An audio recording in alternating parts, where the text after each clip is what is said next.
Salut à tous, aujourd'hui nouvelle vidéo consacrée aux 10 km. La course, une course très particulière, il existe le semi, les 5 km, les marathons, mais le 10 km est vraiment une épreuve très difficile qu'on peut appréhender puisque du coup il faut courir sa vitesse maximale. C'est important de bien connaître ses allures pour bien gérer et rétablir un bon score. Et pour ce faire, voilà, il y a quelques séances assez particulières, tests qui permettent de bien trouver son allure avant cette course. Ça se fait une semaine avant, donc la semaine du 10 km. Donc première séance, le 10 x 400, une séance de fractionné très connue et très réputée sur piste, où il faut essayer de tenir 400 mètres à allure régulière le plus vite possible avec une fraction de récupération de 2 minutes où on récupère. L'objectif, c'est vraiment de trouver l'allure qui nous correspond, la plus régulière, maintenir la meilleure moyenne sur ces 10 x 400. L'autre séance, c'est un 6 x 1 minute avec 1 minute de repos, et ça c'est pareil, en essayant de trouver la meilleure allure possible pour bien déterminer ses allures. Donc je vais vous faire deux séances spécifiques, vous montrer. Donc aujourd'hui ça sera le 400, on va essayer de bien trouver son allure. Je vais essayer de me trouver entre une 16 et une 20 et je vous dirai ce qu'il en est à l'issue de cette séance.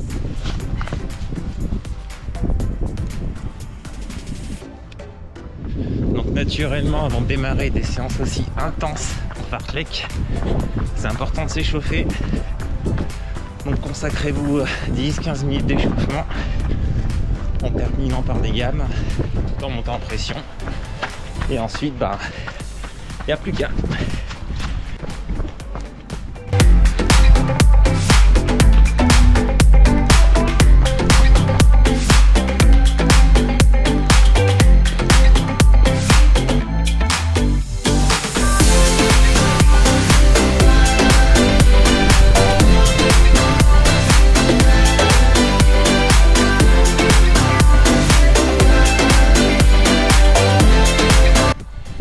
C'est parti pour les 10 x 400 mètres.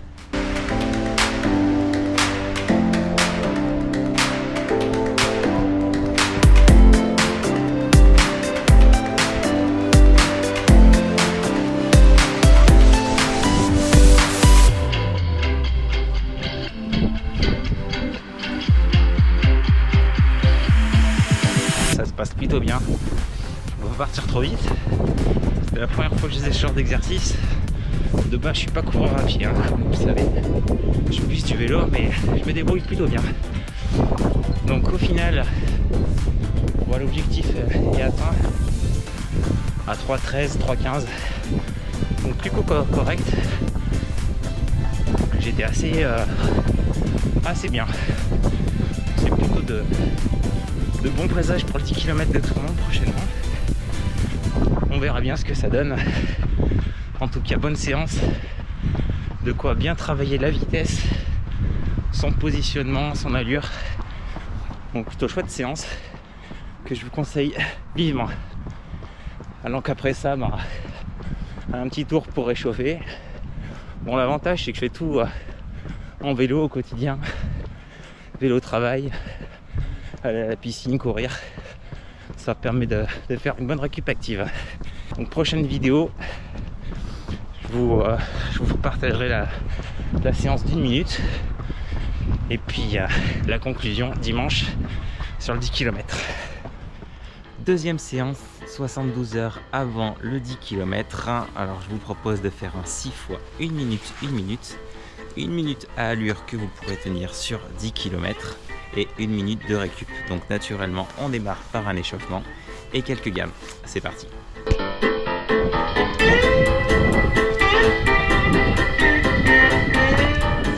C'est terminé après une bonne série. Il faut être assez précis sur les 6 x 1 minute. C'est presque passé un peu plus difficile que les 400, mais au global plutôt pas mal, autour de 3,20 au kill sur les minutes. Donc ça oscille à peu près à 300 mètres sur 1 minute avec 1 minute de récup. Donc il faut être assez précis sur ces 1 minute parce que le temps de récupération là est un peu plus court. En tout cas ça passe bien, ça permet de bien rassurer sa foulée et sa vitesse à l'abord du 10 km. Donc je vous conseille vivement ces séances de 10 x 400 et 6 x 1 minute, 1 minute. C'est rassurant et ça permet vraiment de bien se mettre en confiance. l'occasion pour moi aujourd'hui de tester, c'est depuis quelques séances, des chaussures route que j'ai voulu prendre, voilà, parce qu'il me manquait une paire de chaussures, donc là j'utilise les Magic Speed ASICS. Mes coups de cœur, ce que j'aime vraiment sur cette chaussure, c'est ce que je recherche, c'est avoir de la fermeté sur l'appui. Donc là c'est vraiment ferme, c'est une chaussure qui nécessite vraiment d'appuyer dessus pour pouvoir courir vite. En faible vitesse, on ne ressent pas forcément l'effet de la demi-lame carbone ni de la mousse. Le recap paraît assez proéminent, mais pas tant que ça en fait. Il y a 5 mm. Ça nécessite vraiment de courir médio-pied. C'est vraiment fait pour des coureurs avertis, ces chaussures-là. Voilà, donc le bon point, voilà, cette fermeté et cette dynamique qui enlève vraiment de la puissance de la vitesse. Le mesh hyper aéré. C'est vraiment un plus que j'aime vraiment. Le chausson aussi, vous pouvez voir, il est assez fit, donc c'est pas fait pour des pieds larges, vraiment des pieds plutôt fins. Des pieds larges se sentiront forcément pas à l'aise et un peu à l'étroit. Autre point que j'apprécie vraiment, c'est le talon. Malgré sa finesse, en fait, il est vraiment ferme et on a un petit rembourrage dessus qui permet vraiment de bien maintenir le talon. Je sais pas si vous le voyez.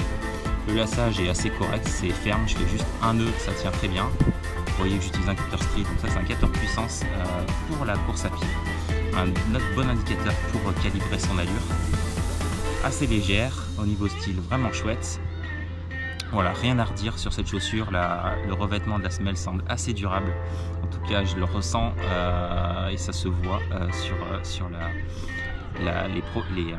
les matériaux utilisés. Donc un bon petit plus, à prix relativement abordable pour une semelle carbone, demi-semelle, 160 €. Donc plutôt cool. Merci Running Conseil pour le conseil et le choix et surtout la dispo des chaussures. Voilà, sur ce, j'espère que vous avez aimé cette petite vidéo sur le 10 km. On attend de voir dimanche ce que ça va se dire sur le 10 km, le temps que je ferai, on verra bien. 35, 36, 37, 33, 34, j'en sais rien, on verra bien. L'essentiel, ça sera de se faire plaisir avant tout.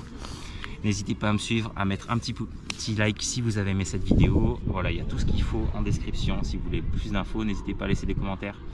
Si vous voulez des questions sur mes séances ou sur votre approche du 10 km, ça me fera plaisir de lire tout ça. Sur ce, bonne journée, bye bye.